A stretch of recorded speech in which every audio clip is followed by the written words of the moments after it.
Our modern achievements. Civilization is a good thing, but in order for it to be beneficial, the soul must also be civilized. Otherwise, we are in for a total disaster. Saint Cosmas said, "Evil will come from those who are educated." Despite of the fact that science has advanced so much and made such tremendous progress, when it tries to help people, it often ends up harming them unintentionally. God has given man the freedom to do as he pleases, and since he does not listen to God, he ends up ruining his life. It is our own actions that cause our destruction. What have we achieved in the 20th century with our civilization? We have driven people out of their minds and have polluted the atmosphere and the environment. When a wheel leaves its axle, it spins aimlessly out of control. Similarly, when people stray from God's harmony, they suffer. In the past, people suffered from wars. Today, they suffer from civilization. Wars made them leave the cities and go to the villages, where they lived off a small field. Now, on account of civilization, they will be abandoning the cities because they can no longer live in them. In the past, wars brought death. Now it is civilization that brings diseases. Geronda, why has the death rate from cancer gone up so much? It's the result of what happened at places like Chernobyl. This is all man-made, and there are so many victims. Can you think of a time when so many people were sick? It was not like that in the old days. Now all the letters I get in the mail are about cancer, or mental illness, or strokes, or broken homes. This is all I hear. In the past, cancer was rare. Back then, people led a natural life. God still allowed for illness, but that is another matter. People ate natural foods and were strong and healthy. Fruits, onions, tomatoes, they were all pure.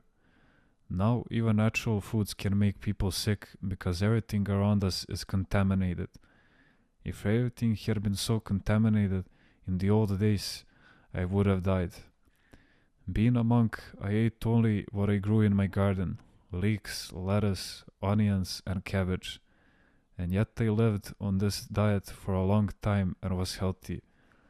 Today we have fertilizers and pesticides. Look at what people eat today. This anxiety, along with the unnatural foods produced today, brings on diseases. When scientific knowledge is used indiscriminately, thousands of lives are ruined. Geronda, how did people in the past bear the rigors of asceticism better and remain so healthy? Did their diet help? Yes, because back then food was pure. Do we need to wonder? They ate everything only when it was ripe and ready. Now they harvest fruits and vegetables before they are ripe, and to keep them from spoiling, they keep them refrigerated. Fruit is gathered while still green. It is not left to ripen on the trees. In the old days, it would get ripe on the tree.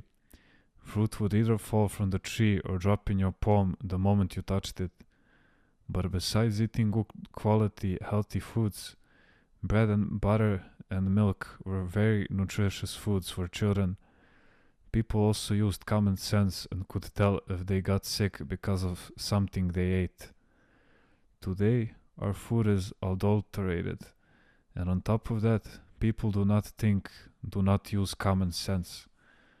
Look at how many of the things that we make today are useless. We have gradually done away with wool. It's difficult to find a woolen sweater to absorb your sweat. When I put on a woolen undershirt, I can tell right away if it has synthetic material in it, because my body cannot breathe. I experience discomfort and feel like I am about to suffocate, but they consider synthetic fabrics better, sturdier. This is supposed to be part of progress, but are these things really healthy? If you think of the way they manufacture them, they are actually quite unhealthy. And yet the labels will still say pure virgin wool, and they come up with even purer words to advertise these synthetic products.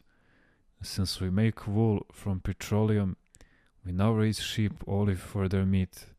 So the silkworm comes to us and says, if you want better silk, go ahead and make it yourself.